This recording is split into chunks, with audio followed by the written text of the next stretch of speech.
spot to respond, asking us to contact her later. But she told Times 3 weeks ago that government is committed to ensuring financial autonomy of councils and that discussions are underway with ministries on development of development budgets. This comes at a time when the Human Rights Defenders Coalition HRDC called for an investigation of councils following a payroll scandal at Nkhani District Council. The Ministry of Local Government has turned down a proposal by Karonga District Council to restart collecting revenue from new vehicles that are entering the country through Songwe border. At a full council meeting held recently, members wrote the government through Ministry of Local Government to permit them to start collecting 1,000 kwacha for every unregistered vehicle entering the country through this port. Sam Kalimira reports. Local Government Secretary Charles Kalemba said allowing the council to collect separate revenue for vehicles at the border will violate the Southern Africa Development Community Zodiak protocols, which promotes a one-stop border system center in borders. Kalemba said the Karonga Full Council resolution on the matter undermines the central government's responsibility on cross-border trade. He then said he has left the matter to the Minister of Trade to look into before the ministry comes with its final decision. Kalemba, however, said the government is promoting the establishment of toll gate, which he said Karonga District Council can establish, but after the ministry has put proper system for the sake of uniformity in all the bordering districts. Karonga District Council Chairperson Councillor Stephen Sisokwe said the initiative was once implemented in 2019 and ran for only a month, but raised the council's revenue by 10%. Democratic Progressive Party DPP Vice President responsible for the northern region, Gudo Gondwe, has announced his retirement from active politics. The former finance minister says he wants to pave way for young people to lead the party. Gondwe, however, says he will officially leave frontline politics at a convention with respect to the party's constitution and procedure. Sam Kalimira reports. Gondwe made the announcement during a press briefing he conducted on Saturday at his residence in Mzozo, where among others he recognized the work DPP Regional Committee members did for campaigning for Simon Vuakaunda and winning in the recent by-elections. The former Minister of Finance bid farewell to journalists, saying this could be the last time speaking to the media as he hands the mantle to young leaders to lead the party. I am old, so I have to bow out and come to your next point. Yes, I want to leave this to the younger group, this group here. Peter Bingu Mutharika said that politics is like a relay race. Now I have done my job, I have run.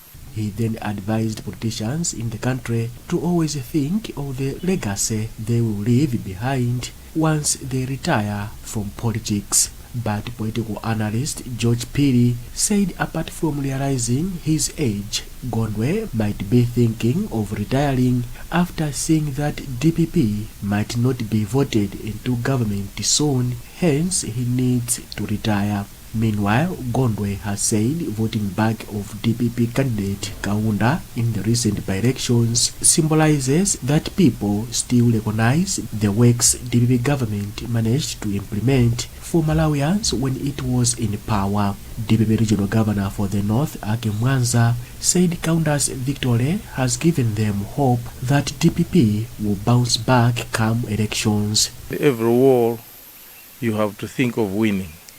And we as DPP, on all the wars that will be coming, we are thinking of winning.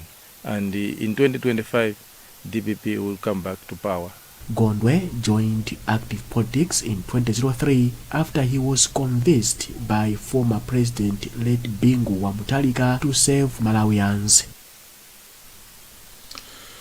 The National Tuberculosis TB Control Program says it is struggling to diagnose multi-drug resistant TB because people shun sending specimens.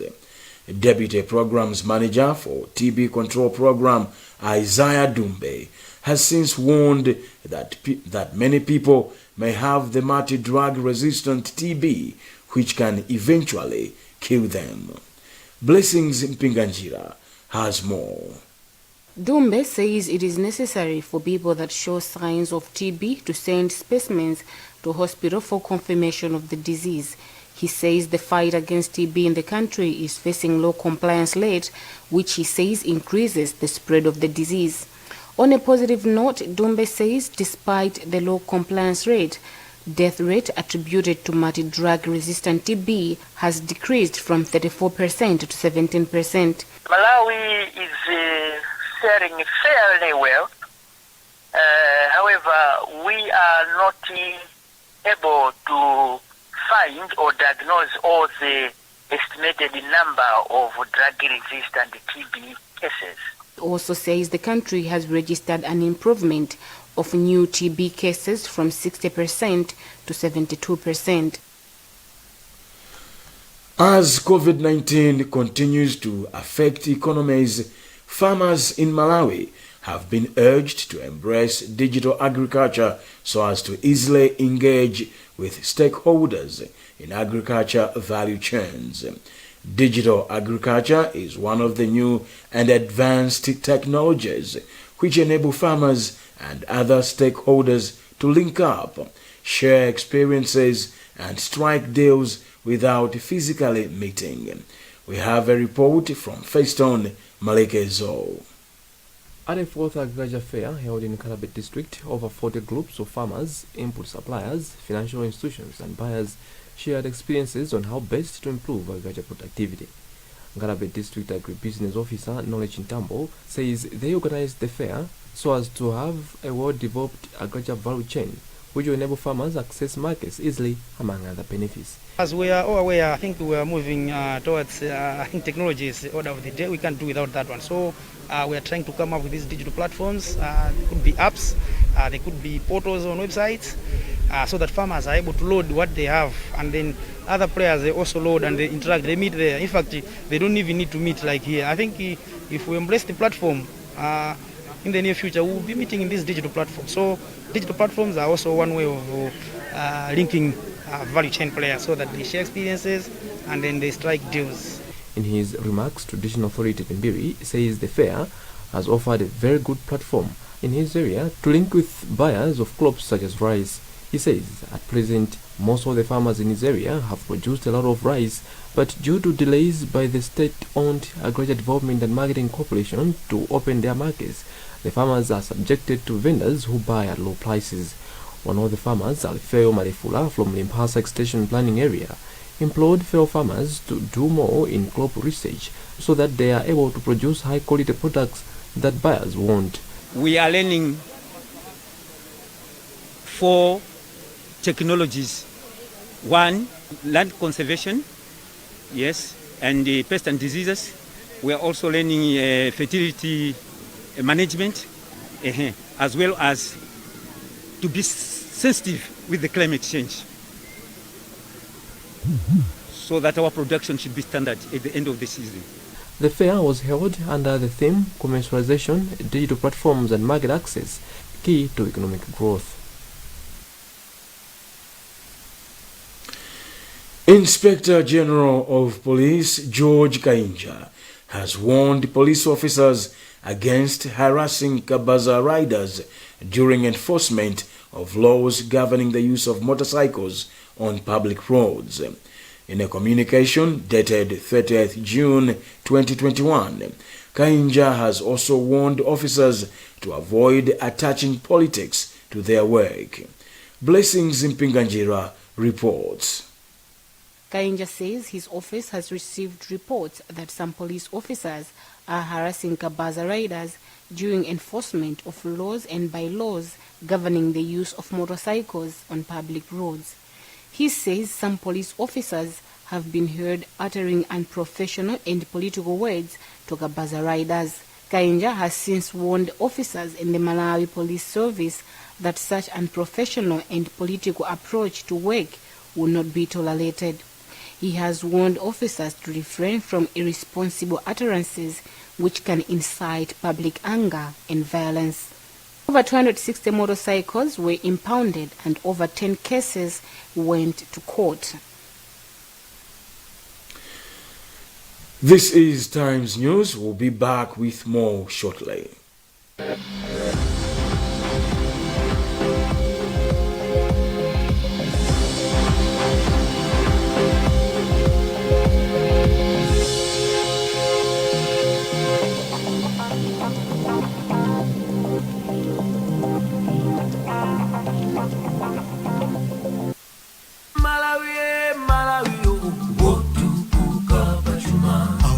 Sompenya amalawi watukula Malawi 2063 akale ngozi minapae kufika 2063 akale ngokomera aliyense achinyamata tigwira ne manja tukula Malawi achinyamata tikale patsogo tukula Malawi akale ngozi minapae Malawi ngokomera aliyense Malawi 2063 kusinda dziko lathu mokomera aliyense.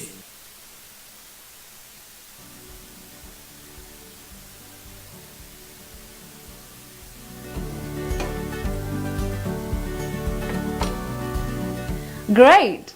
The chips is ready. It's so fast, unlike using charcoal or electricity. Charcoal takes long to light and cook. It is unhygienic and it leaves you dirty. And using charcoal also destroys the environment. And while I was using electricity, it would go off while still cooking. And besides, the cooker was taking too long to heat up, resulting to more time cooking and high bills. All in all, gas is convenient. It's safe and reliable. It can be used anytime, anywhere. It is affordable and environmentally friendly. Be smart. Use gas today. Gas is safe, convenient, reliable. Malawi Energy Regulatory Authority MERA, regulating energy for sustainable development.